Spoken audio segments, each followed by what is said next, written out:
So we're here with Darwin Carter, who was an avid hunter and fisherman, and the people like these that are avid hunters and fishermen, they get off the beaten trail. They don't just walk the trails, and they see more things than regular people get to see. But other than that, being an avid hunter and fisherman, he's my dad, and he's got a few stories to tell. So with that, Dad, take it away. First started hunting out in up from Vernal. First come out in that country up in there, and did a lot of hunting and up around East Park, Oaks Park, Windy Park, Manila Park, Cabin Park. All through that area is a lot of good hunting that my brother-in-law Paul Johnson used to go with me a lot. He and I went together many times out in that country. So just to clarify, you're talking about the south slope, not the north slope for what you're talking about right now, right? That's correct. Okay. Yeah, you go out of Vernal, up past Steinecker Reservoir and back up on toward the top. Go to Red Cloud Loop and head to the north, and this country is all back in that country. So it takes in a lot of country back in there. A lot of good elk country, deer country back there, and little pockets of lakes all through that area. Your Uncle Paul and I was hunting deer at that time over in Windy Park. Windy Park is a scout camp, used to be, and just south of there is Oaks Park, and Oaks Park has got a little reservoir in there. And so one day we started heading back down toward East Park and got down out of Oaks Park just a little ways, and there was just a little trail that took off and went back up into the mountains. And then we decided we just traveling around wherever we wanted to go, and up that trail we went. It was just big enough that you could get a Jeep in there, so we took our Jeep in there, back in there, and opened up into a big meadow back in there. So what year are we talking about here? I would say about 1967, 68. Okay. Long time back. We got into that meadow, and here was all set up was a smelter. And it was pretty well intact when we got there. We walked alongside of it, went up on top of it, and looked at the whole thing over. That thing would take in a block, big outfit, not a little thing to put together, but they brought a lot of ore into that at one time. So you never knew anything about that, you just happened to stumble onto that and seen it? That's right. And they brought a lot of ore in from all through that country and over and down into that smelter, and they would smelt it out in that thing. And they brought it off out of Dyer's Ridge, which isn't just up the mountain from there. They brought it in out of Three Corners, and the whole thing out there was covered with a lot of mines out there. So how do you know they brought it in from Dyer Ridge or the Three Corners area? Are you just kind of guessing that, or? No, that was trails that would go back up on the mountain and back down into there. That trail also comes out of, on the north slope, comes out of Carter Dugway, which takes in the other side of the mountain through there. And that Carter Dugway comes clear back up on top and back down into that mine, that smelter. So they brought it all into that country, down into that smelter. So is it just a smelter there? Was there anything else there? Rock foundations, cabins, or just the smelter was all that was there? Just the smelter was all that was there. And it was a huge smelter. Yeah. And it was pretty much intact. Did you go back years later and see it? Was it still intact or destroyed, or? Went back in probably because we bought a place out in Manila.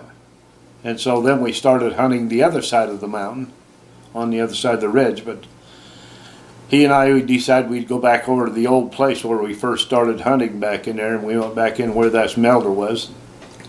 And to get back in there at that point, there's still enough to get a Jeep through there, but the beavers had built a dam, so you had to work your way around that beaver dam to get back into the smelter. The smelter at that time, and that'd be in the late 70s, about that time. that thing had started to cave in.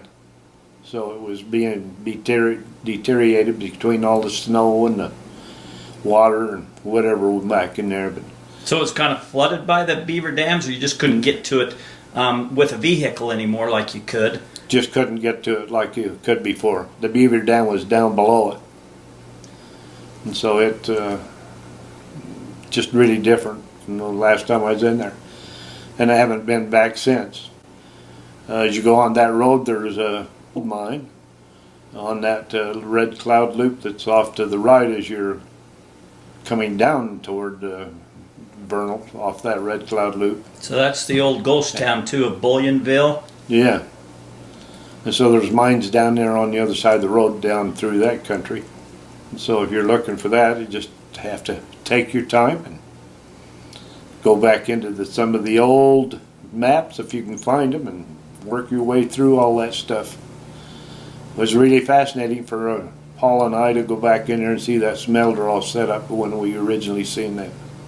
So when you found it, you didn't think anything of it. You didn't know anything of the Spanish history, the Lost Roads mine, any of that up there. You just found this old smelter up there and thought it was pretty cool, and you just elk hunting or deer hunting and just seen it, and like you've seen a lot of different things, cabins through there and all kinds of things. That's correct. Yeah, it was fascinating for us to see that thing.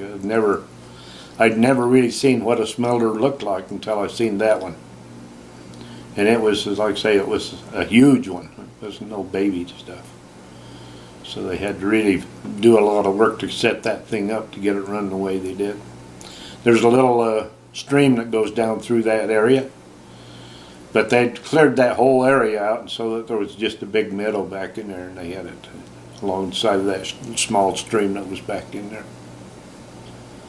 And so I remember when I was a kid going hunting with you in some of these places we went, Manila Park, some of these other places, there was old cabins set up there. They had pretty much, deteriorated, but they was there, and now they're completely gone. You wouldn't even know there was anything there. No, the last time I went in there, I went in back in with a neighbor of mine. We went elk hunting up toward the Manila Park, and I took him, and I figured, well, we was going to get some elk back on Manila Park, and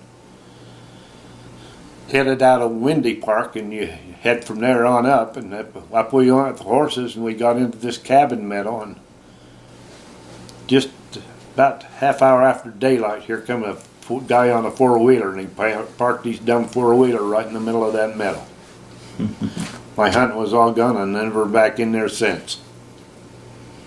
But the cabins were gone then too, or? Cabins were gone then too. It's kind of marshy through there now, and so it would be unless you really knew where you're at, you'd have a hard time finding it now.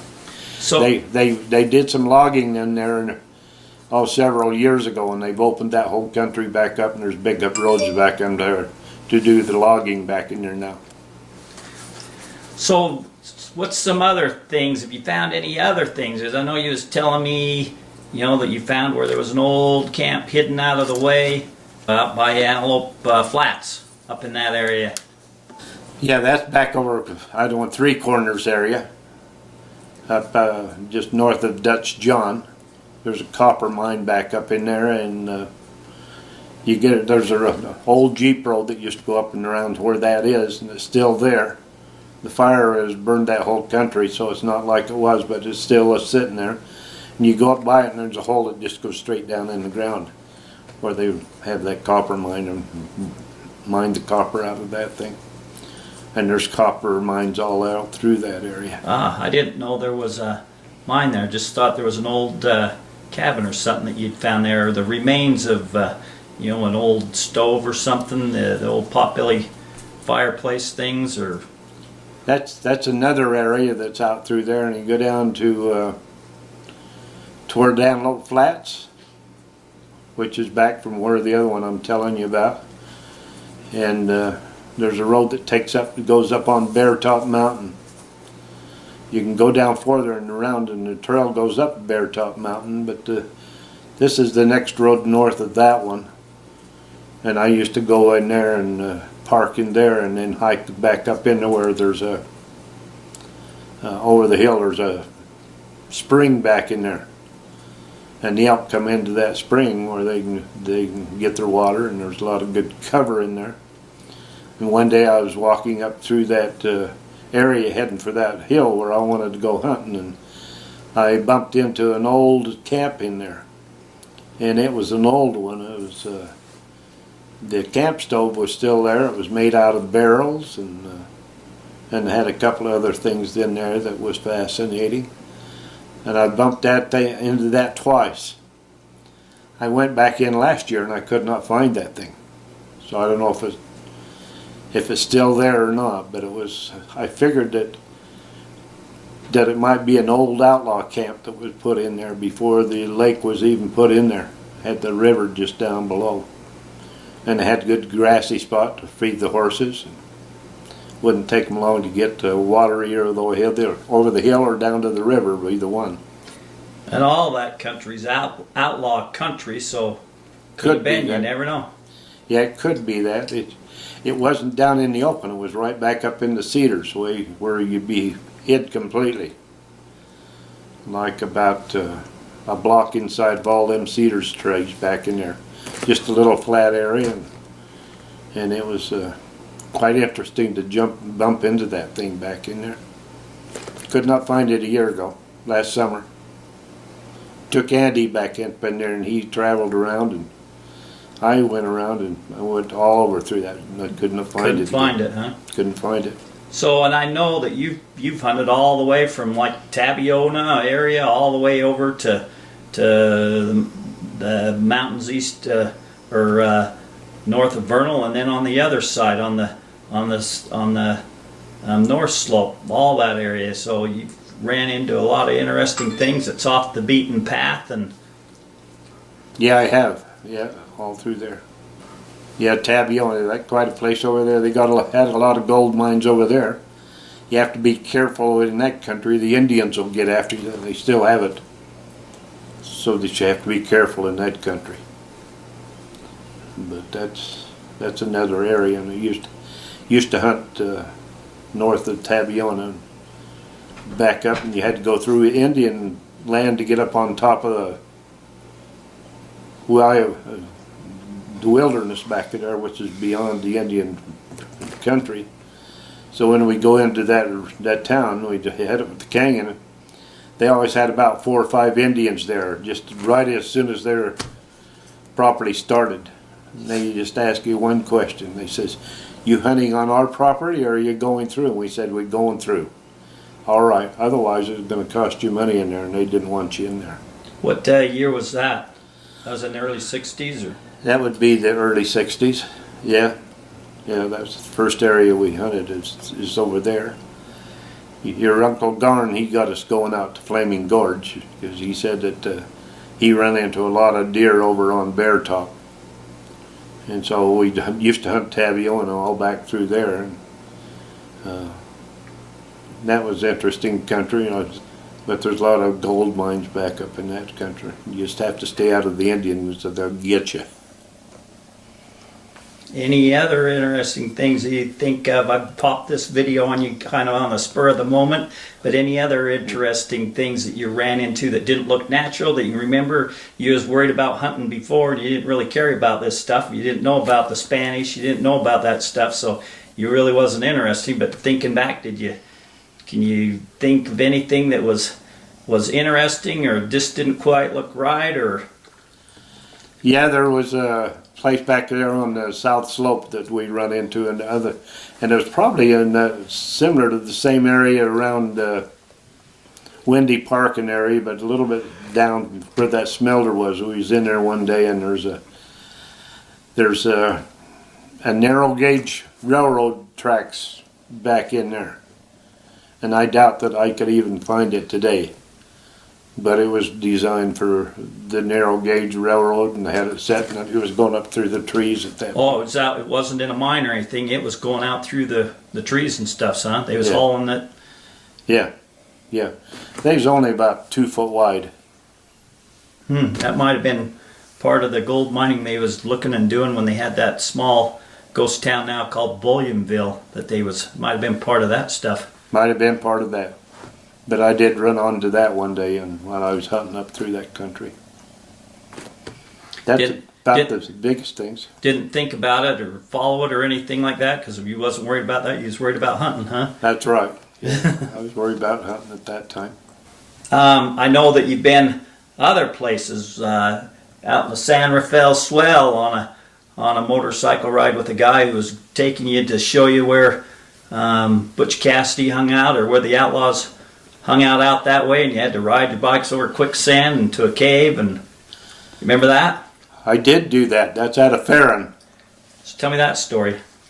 At a Farron, we did a little strip mall down in Farron years ago.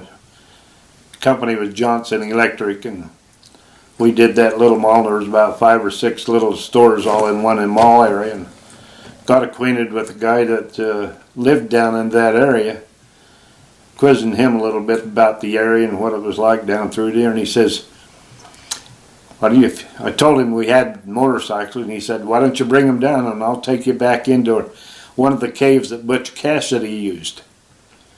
And so I had Paul and Burl with me, and we decided we'd go ahead and go with them back in there. So he took us back in on this road and way back in there, and we unloaded by a creek that was probably about 5 foot wide. And the trail went down through and into the creek, and the creek when we went in there was about 1.5 feet deep. And we just went on through it, and on down through the canyon we went. And then the stream went on down and opened up way down in there. And that stream was probably 5 to 6 foot wide and flat. And going down, we didn't have any problems. We got down and went up into that cave that he said was where Butch Cassidy spent quite a bit of time. Big cave back in there and sandy, and we dug through the sand and didn't find anything there. Didn't you say he found some things there, or like a coffee pot or something? He found something earlier, yeah. I'm not sure just all what he did find in there. But he said he found some stuff, and we dug through the sand and whatnot and didn't find anything. So we come back out of there, and it was getting a little stormy ahead of us, and so we come to that stream where we had to cross it in one spot. And Verl, he took off and went across, and Paul was right after me, and I was still waiting for my turn to go through. And Paul got just about through and hit some quicksand, and the bike went down, and boy, 3 or 4 guys got over and finally retrieved it, but that's the quicksand was sucking him down in there. So when it was my turn, I just went bypast that little spot and went across all right. We got back to where the trucks were on that little stream there that had a flash flood that would come down through there, and now the ditch was about 4 foot deep. And so there was a flash flood up above that made it possible, and so we still had to go through the stream, but we got wet doing that. So that was interesting country back in there. Hey, and I also know that I was down there with you when I was probably still in high school, and it was in the summer or something, or maybe I might have just been out. I think I was still in high school, I don't know. But a guy came down, and we went down, and I remember him taking us to where there was a big dinosaur bone. You remember that?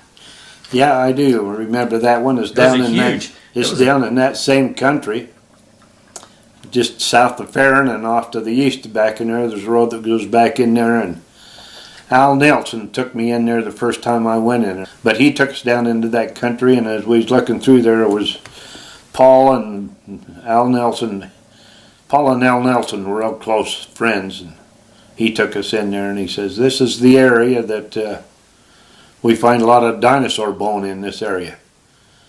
So I kind of splitting up, and we just split up and out in that area, and just a little different than the time when I had you there. But come around a knoll in there and down over there, and there was a dinosaur that was probably about 6 foot long and pretty well bleached out, and it was just laying on top of the ground. So I got a hold of Al Nelson, and I said, I found something there's really neat over here. And took him over there and looked at that. He said, oh, I've got to get a plaster Paris of this thing. And he didn't have it with him, but he says he went down later on, made a plaster Paris cast of that thing, and it was about 6 foot long and had the legs and the tail that went out. I don't know what kind of a dinosaur, but it was a dinosaur bone. Okay, and so I also know that you worked on or near the Indian Reservation. I don't know if you had any adventures or see. I mean, you know what I'm interested in: treasure hunting, out of place archaeology things that just don't look right, don't look normal. So, did you happen to see anything interesting while you was working there near the Indian Reservation or on the Indian Reservation, or any ancient Indian ruins or any interesting stories that people told you about while you was there? Or? That one's hard to tell. Most of them have been, that I've looked at have been where you've taken me back in, down the Manti area and all through that area, seeing all those down there. There was a bunch of those back on the north slope. Down the bottom of Carter Dugway. You get down the bottom and gets down to where it's flat and levels out, and down in the farmers' lands down below there, and there's a trail that goes off to the right. And back in there, quite a ways back in there, comes a steep spot, and I was in there a long time ago, and it's pretty country. But I stopped about the end of the trail where I figured it'd go, and so I started looking around and up on the rocks up in there, and there was quite a few Indian writings back in there. I showed them to you one day when we was back in that country. Yep, I remember that. I don't know if I remember how to get there, but I remember that. And so that's different, and you had looked at them after I first found them, so there's a lot of that out in that country that you just never see otherwise. Fascinating to me in that country, there's crazy trees growing right out of the rocks. Don't know how they grow in that, but they were. Huh. Other than that, a lot of them down out of Farron. You get back into that Farron country, there's a lot of petroglyphs back in that country. Trying to think of any other areas. Didn't hear any treasure stories or anything when you was working there on the reservation? Didn't you work on the Indian Reservation there in Arizona or something like that? I know, or you was in that area, I know.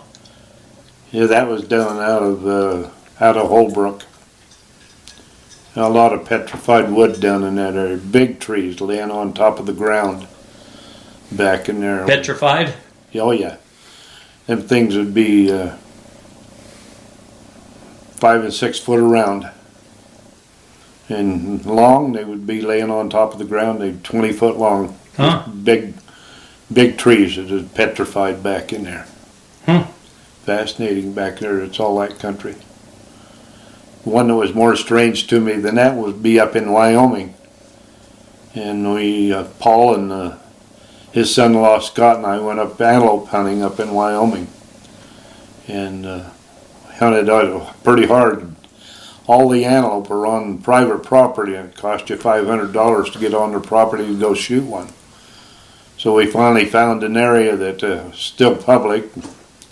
Back in there we went, and where we went there was a lot of petrified wood back up in there. This one tree was sticking out of the ground. It was up in the air about 10 foot. And Scott, Paul, and I tried to span it around, the three of us, and the three of us couldn't span around it. Really? Yeah, it was a huge one. Then there was others laying on top of the ground back in there, but that one was upright. Oh, it was standing up still, huh? Standing up still. Yeah. Wow. Pretty country back in that cave, and didn't see any antelope, but I got fascinated with that tree, and there's a lot of other trees the same way back in there. And I can't remember the town where I turned into there. So I'm not sure I can tell you where it's at. There is a town that's close to that. But it's up around the Wheatland area is in Wyoming, the northeast corner back in there. Yeah. So that was fascinating. And there's other places that they had in the same area. They had some dinosaurs that they had petitioned off, fences around. And they had that fixed up. There's dinosaur bones, and it showed you could see them on the ground in that area. Cool. So that's cool. Down out of St. George and going to the east back in there. Pierce's, they had a place down there called Pierce's Calvary, and they had a stockade back in there. And just a little bit away from them. They had one building still in that place. And the Pierce, it come to me because my mother's maiden name is Pierce, and it was spelled the same way. And so that's back in there, and we went back there, and they still had one of the buildings pretty well shot, but it was fascinating to see how they lived on that hillside down in there as they had that. And that was the cavalry that had that. That was cavalry that had that. Do you remember where that's at? Vaguely. And it was private property? No, that's on public property down in there. Oh, okay. No, that's back there. Then you go back up in a creek, and back in there, and probably 2 or 3 miles away from that thing, in a creek down through there, and there was a big slab of rock down through there, and a lot of dinosaur footprints in down in the creek bed down through there. There's a lot of them close to St. George, but these were quite a ways away from St. George. Back in. So I'm just starting to think right here, man, you've been holding out on me. I'm your son, man. You've been holding this stuff out on me. How come I didn't know about that? I don't know. You just haven't had. What else you been holding out on me? I don't know what to tell you. A lot of petrified wood down out of Kanab, and I have some of the pieces out here at the pond that I brought out of Kanab. So you spent some time out in the Kanab area to see any interesting things down that area, or hear any interesting stories, or what was you even doing down there, Kanab? We was hunting. Your Uncle Paul and I was hunting down there. So we just took off one day and up through. It had the Jeep back then, and we just up the washes and wherever we can go. And this was been in the early '60s again. Yeah. So we got petrified wood, and I got 2 pieces out here, and one they're that big around. Huh. One's got a limb that was coming off of it, and it's out there in the pond. Huh. Come out of the Kanab area. Now, if you get down to getting it out, they'll shoot you. They don't want you taking that stuff. You have to leave it alone. Yep. So, also know that where you lived, where you grew up, you lived by a farmer down there who had all kinds of Indian relics on his property. Do you know much about that? Because I think you worked for the guy. Hinckley. Do you know anything about that, or do you see anything? Remember anything? Any stories or anything about that? Used to be the Ute Indians all through that area. I was born in 1933, and the Indians were pretty well all gone. But mother was always told me that the Indians were camped just about half a mile from their house. So when Grandma was, young, the Indians were still camped there, huh? Yeah. In teepees and stuff. So do you know? Teepees and stuff back up in there, and there was a spring just above Dad's house back up in there. It's gone now because they've dug down and put pipe in the ground and drained it all out of there. But it used to be a spring up in there, and that's where the Indians camped. And down below our house on 6th South in Provo, probably about a 3/4 of a mile west of our place, there's an old house that's been there for years and years. But off to the north side of that house, there was a big mound in there. And it was probably about 6-7 foot high off from the main ground. And they dug in there, and there was a lot of Indian relics down in that. It was a burial mound in there. And they had a lot of them down on Hinckley's the same way. Huh. And so they had the archaeologists from BYU come down there and dug in there and got a lot of the relics out of those mounds that they had all through that country.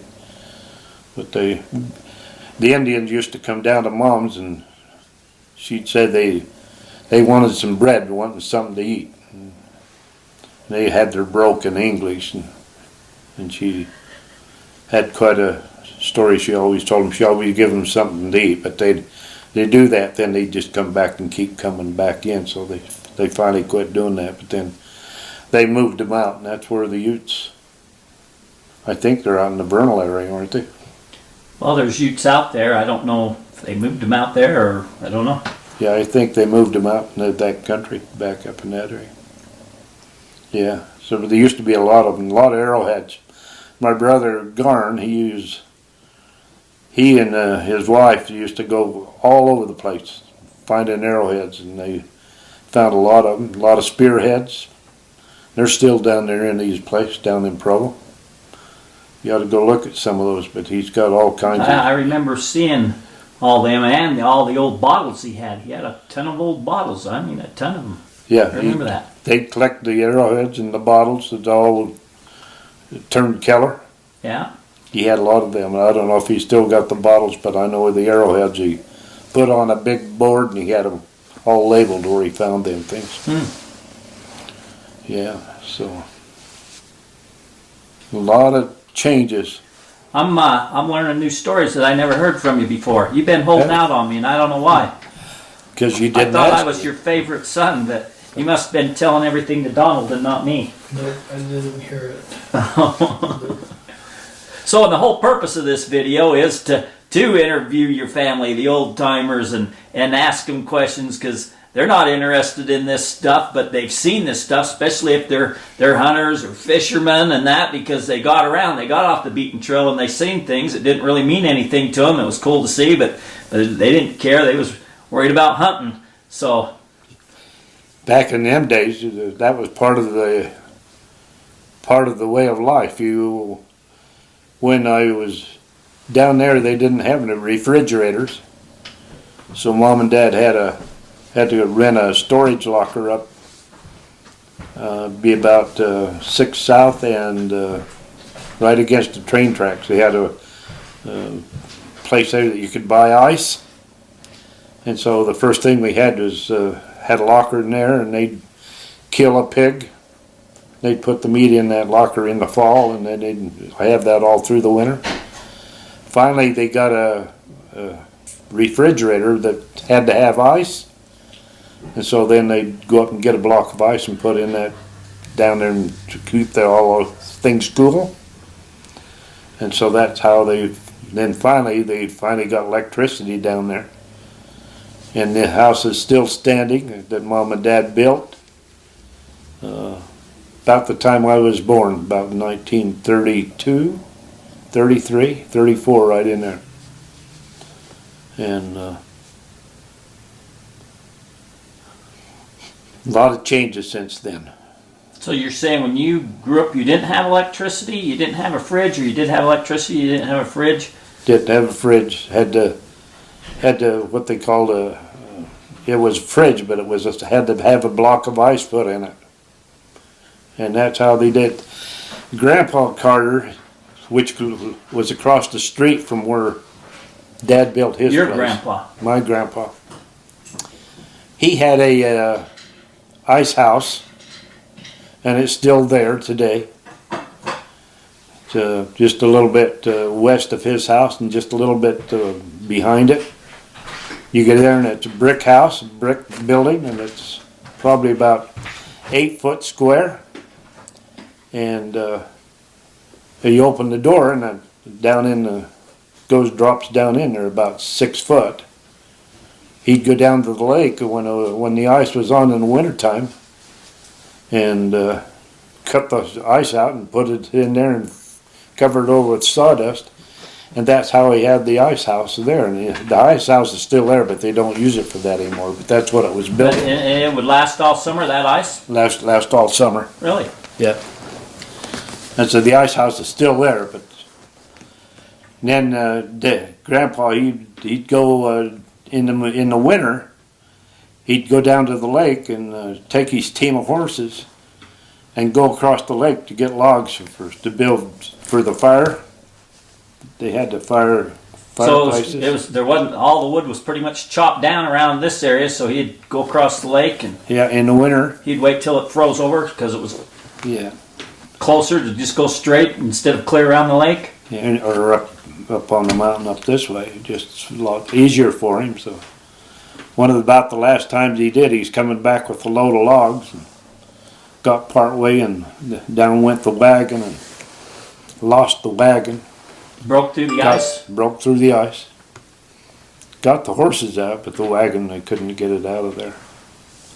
That's about the last time he tried going over there. It was all work and no play. All work and no play. So, my mom doesn't know this, but she's not getting out of this. She's going to get questions too. Your mom doesn't know anything. I remember you telling me a story about when you was growing up that some old boy came to your dad's place where you guys lived and said there was an old robbery or something there and he was looking for it. Do you remember that story? Yes, he had one of those treasure, what do you call it? Metal detector? He had a metal detector, and he. So what year was this? If he had a metal detector, it must have been in the 60s maybe? No, This was... I got married in 1955, and this was before that. So they had metal detectors before then? Some kind of thing that he had. I don't know whether it probably wasn't like the metal detectors they have nowadays, but he had something that he figured he could find that buried gold. He says there was a train robbery or something like that, and he wanted to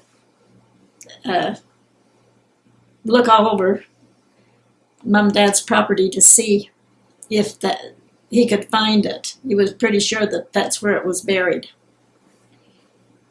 But he never found anything, or No. If he did, you never heard? No, he never did find anything. Or at least he said he never, huh? Yeah. Yeah, I don't think he ever found anything, but, and there's, all that property there's 6 homes there, where there was only one when I was growing up. So, all that place has been excavated now, so there's nothing there.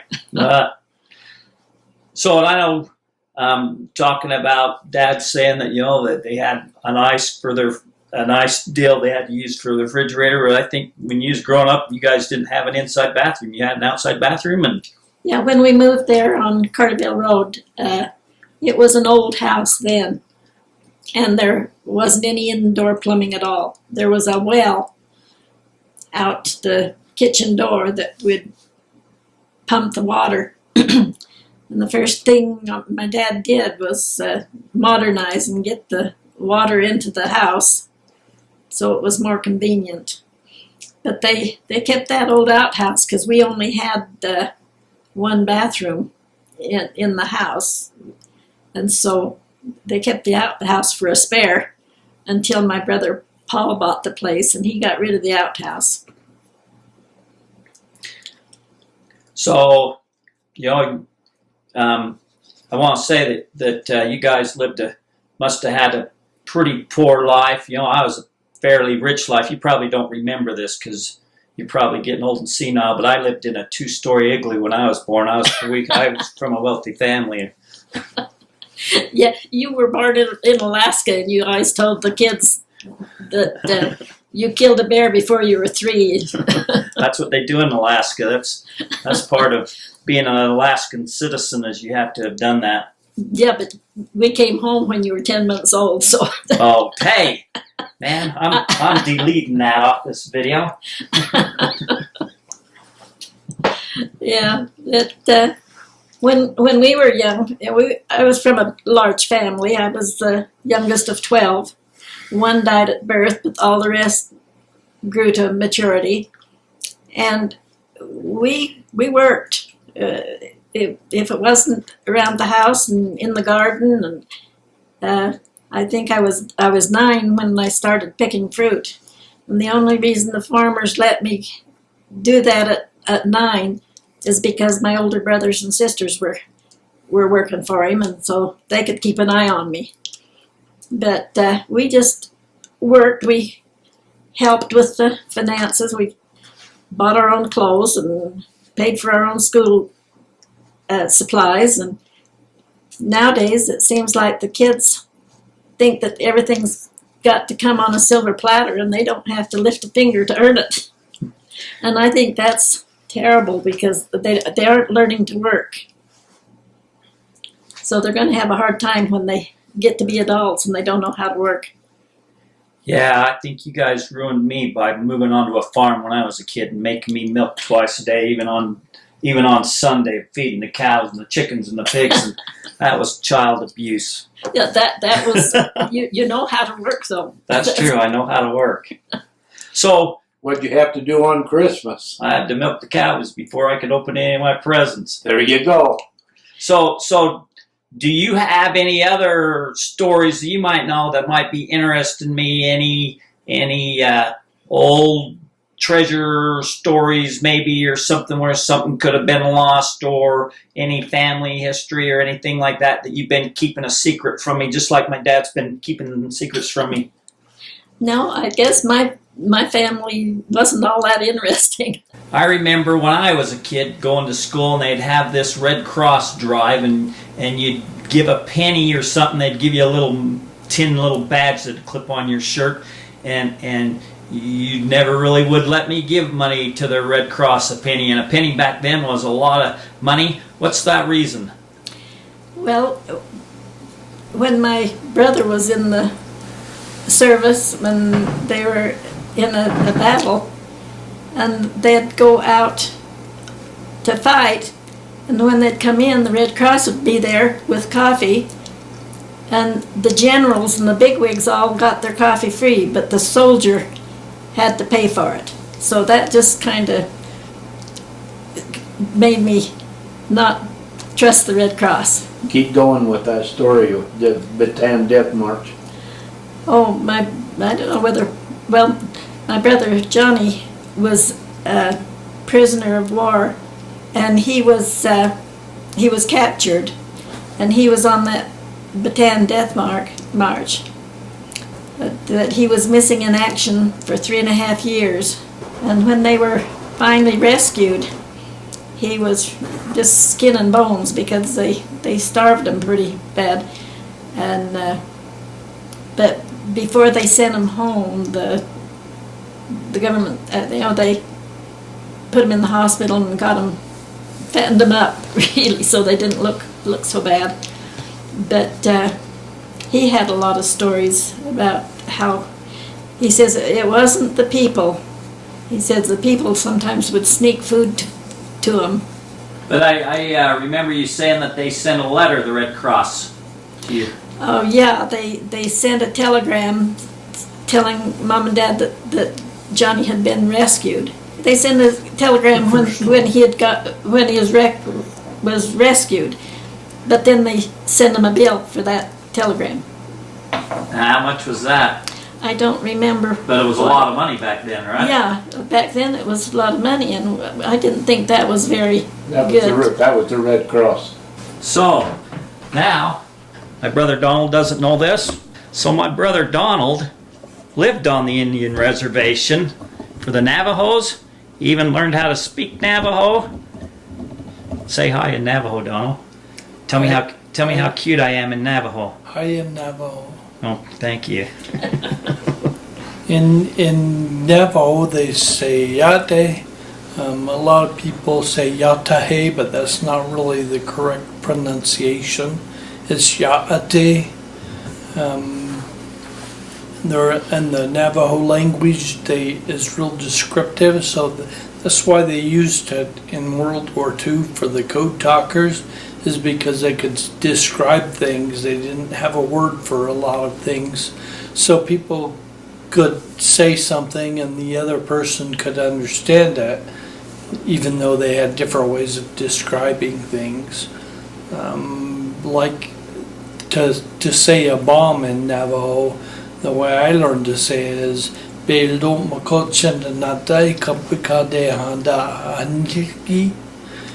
just to say bomb? That's just to say a bomb, but they don't have a word for bomb, so they have to say the thing that falls out of a car that flies and explodes when it hits the ground. Because they don't have a word for just bomb, so they have to describe it. So, while you was in Arizona, did you hear of any interesting, you know I'm a treasure hunter, an amateur archaeologist, did you hear any interesting stories while you was there that you've been holding out on me? I'm pinning every one of you down right now. No, I didn't hold out on you. Huh? No, I never held out. I told you everything. Well, tell me again, because I forgot. What'd you tell me?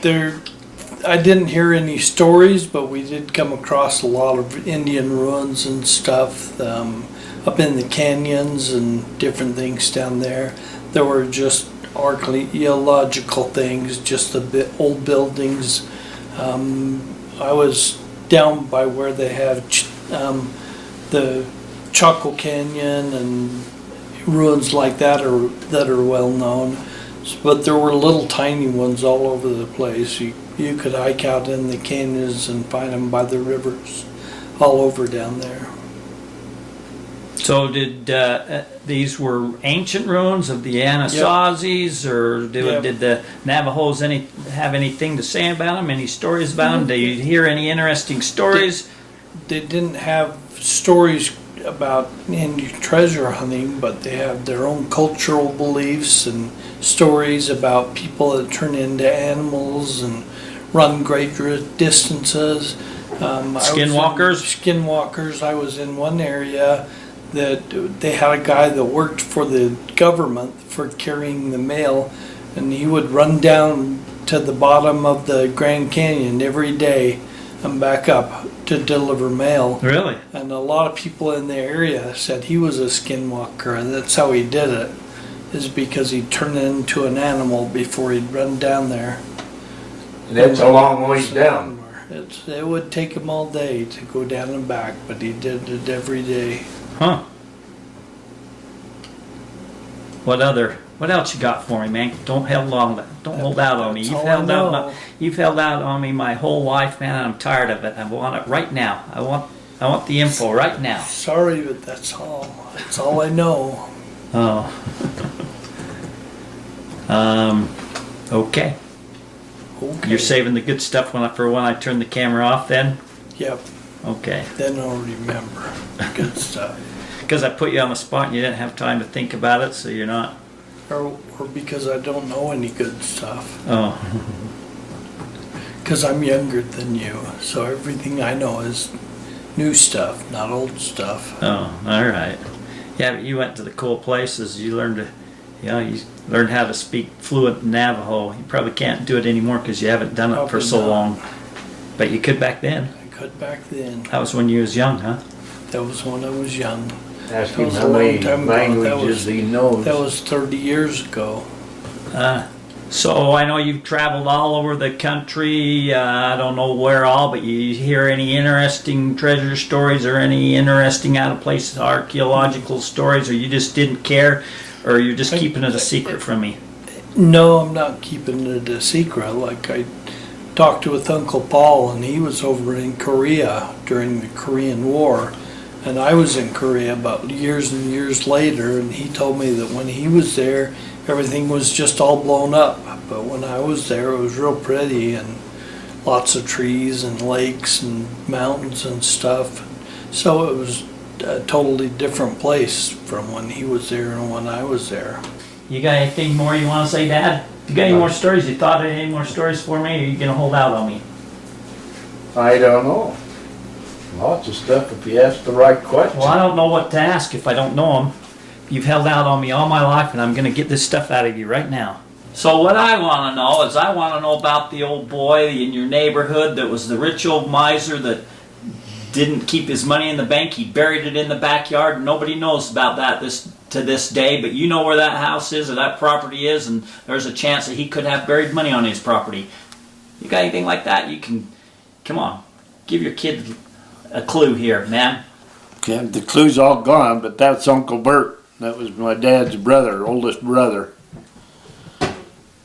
So he did. Had Uncle Bert, had Uncle Kim, Uncle Ahib, So and then Dad, and across the street was Uncle Ray. There was 5 brothers. So they all lived right there in the same area? All in the same area. And Uncle Bert, he was the farthest up the street, and he was a old.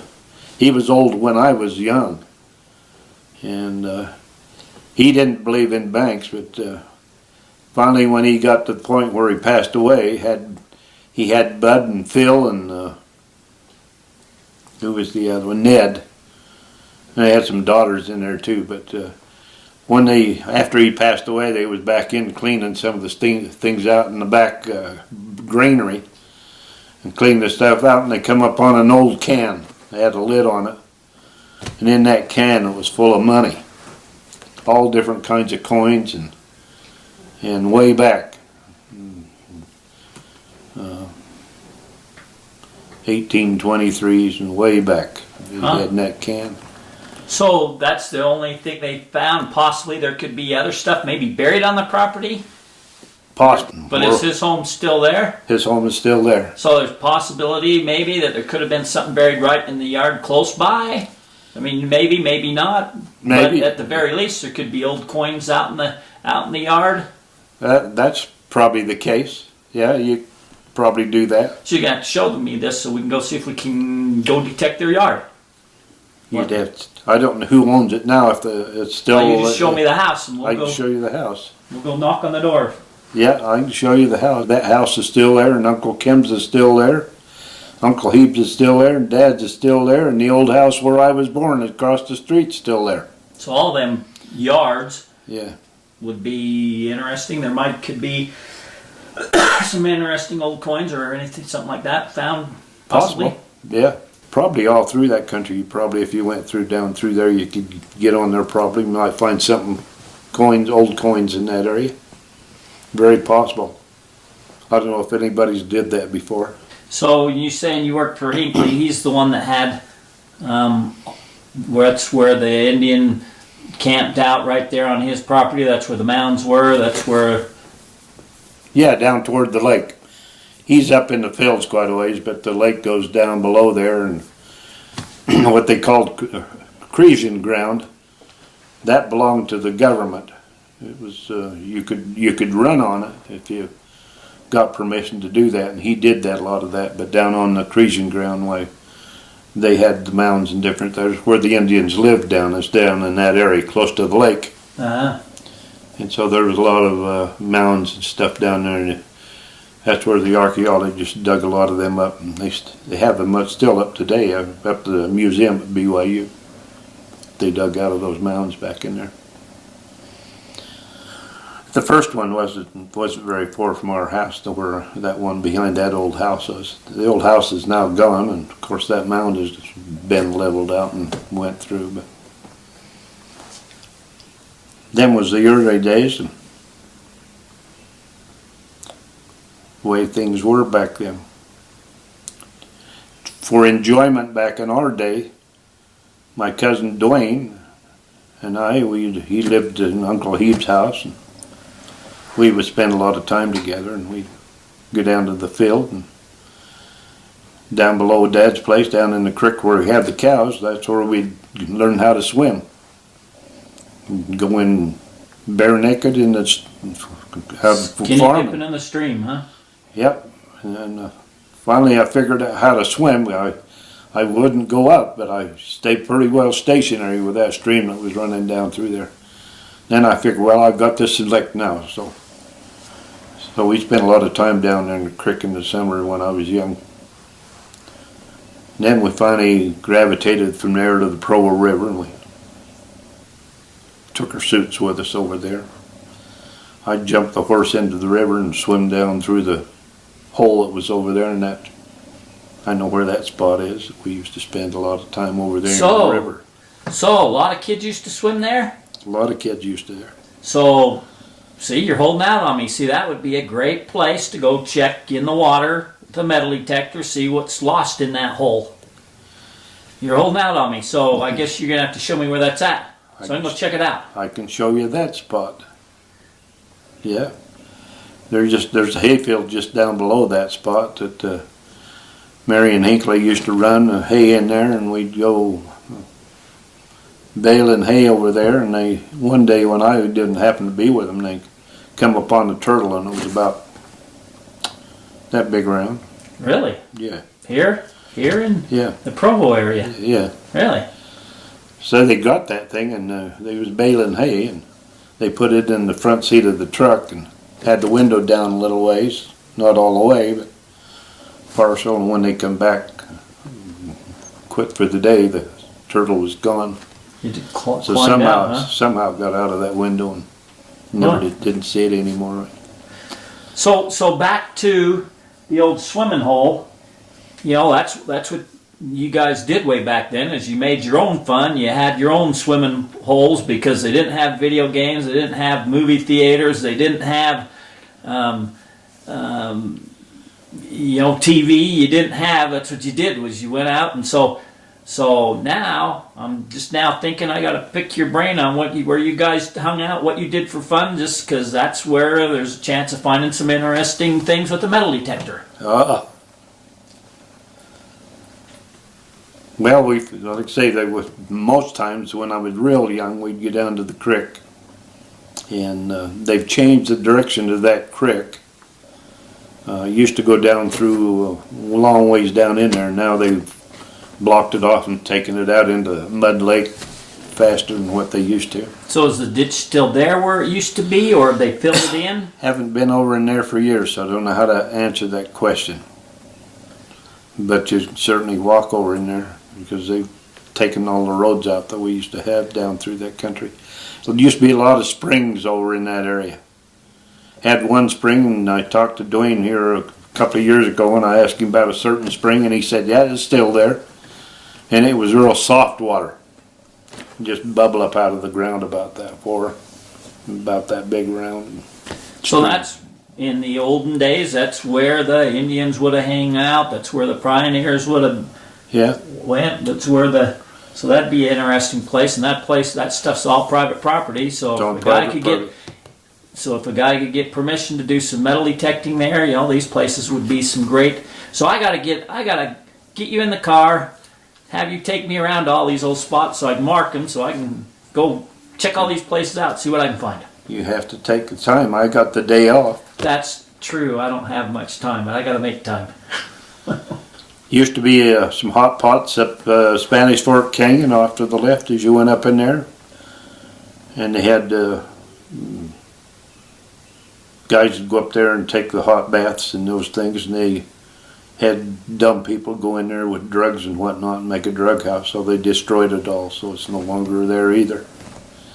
They used to have a dance hall up there near those, and Mom and Dad was saying they used to go dancing there when they was young, up in that area. They used to have one down here in Linden. In Linden? Oh, yeah. They had a dance hall down there. Yep. And they used to go dancing all the time all down there when they was young. I think that's where Mom and Dad finally met, us down at them dances. She lived up in Edgemont, and he lived down there on 6th South. And they had a good life together. If there's coins out here, and there is, I had John come by, and he was picked some coins out off the front lawn here a couple of years ago. John. Ellis. Don't know him. Donald does, because we had him come and clean the windows here a couple of years ago. So he brought his metal detector around your house and picked up. Yeah. He went up to a house up the east end of Linden, clear up next to the hill. He does quite a bit of metal detecting. He found 2 silver dollars back in the early 1900s. And so he does that, quite a little bit of that one. So if you get in the right area, and I've always wanted to take a metal detector and go into that cabin metal, because I think you'd find something up in there. So, and that's the thing now, is a lot of these old cabins, old places, they're gone. There's no record, really, history of them, and unless you talk to somebody that knew where it was at or seen them, you know, you'd never know there was something there. Never would, yeah. What about, used to go get geodes, opals, petrified wood. Used to be a rockhound guy. He wasn't a treasure hunter, but he was a rockhound guy. Rockhound guy. A lot of geodes out Dugway toward Fish Springs out in there. There's a gully down there. There's a lot of geodes in that gully out there. So in the dry time of the year when the stream's not running through it, because you get your flash floods down there, you get down that gully and with a pick and get a lot of geodes out of there. I picked a lot of them, still got some out there, but if they were light, they was clear and they had crystals in them, but if they was heavy, then it was solid inside, and they still had designs, but it wasn't. So you could tell by the fill how heavy they were, if they had crystals or if they were solid, huh? Yeah, yeah. And so there's this. I think you probably still find some out there. I don't know if you. It's been years since I've been out in that country. Did a job up Idaho, and we heard about the Opal mine up there out of Spencer, Idaho, and they had a pretty good mine up there for Opal, and we found out about it, and so D. Paul and I and Verl went back up in there and mining, and we found the owner there was Mark Stetler, and so we got real close to him. In fact, did a little electrical work for him in his store down at the bottom, and he would let us take our truck and go on up on the mine. Most of them, they had to go in his rig and up on you, and had to take what tools you had, and you had to have sledgehammers and bull pricks and anything to just open up the mine, and big boulders, and where it's hard to break it open. So the last time I was in there, I went in with Dave Crosby, I think it was with you up there. There was two different beds up there. The one that was the white opal and had a lot of color in that, but I got into the pink beds and it was different. Then I finally come across a bowl that was about that big around, and I cracked that open and it was sure a pretty pink, a lot of color in it. That one piece of one, I got one good piece of opal out of that. Well, two of them, because I got a tie tack I got out of the same material, but I got your mother a 7.5 carat gold opal ring out of that one. Cool. And it's an expensive piece now. It's 7.5 carats. And we had that for a long time. I shaped it and got it to where we wanted, and your mother finished it off and polished it, because she was more steady and on that thing. Finally did a job down in University Mall for a guy that was setting up a jewelry store in there. He didn't last too long in there, but I was talking to him one day about that opal I had, and he said, well, bring it in and let me look at it. And so I did. And he looked at that and took your mother in with me. And he said, I can design whatever you want in there. But he says, I want to ship it back to Korea. And so he did, and I think your mother designed, he said, you put diamonds around that thing, and there's diamonds all around that piece of opal. And come back from Korea, and she still wears that off. Yeah, we had it valued here, oh, it's been 7 or 8 years ago. We took it to Losi Jewelers. Yeah. And had them appraise it, and at that time it was about 5,000. 7 or 8 years ago, it was a lot longer than that, wasn't it? Could have been. Yeah, it was a lot longer than that. Yeah, so. More like 10 or 15 years ago. Was it before you retired or after?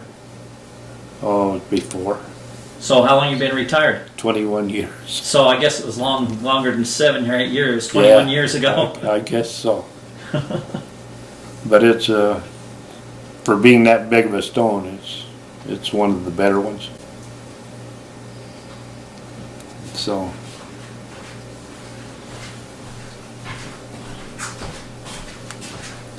But that's a 7.5 carat opal on that thing. Okay, you got anything else you want to tell me? You holding out on me, or? Nope. Don't think so. So that's a wrap? Yep.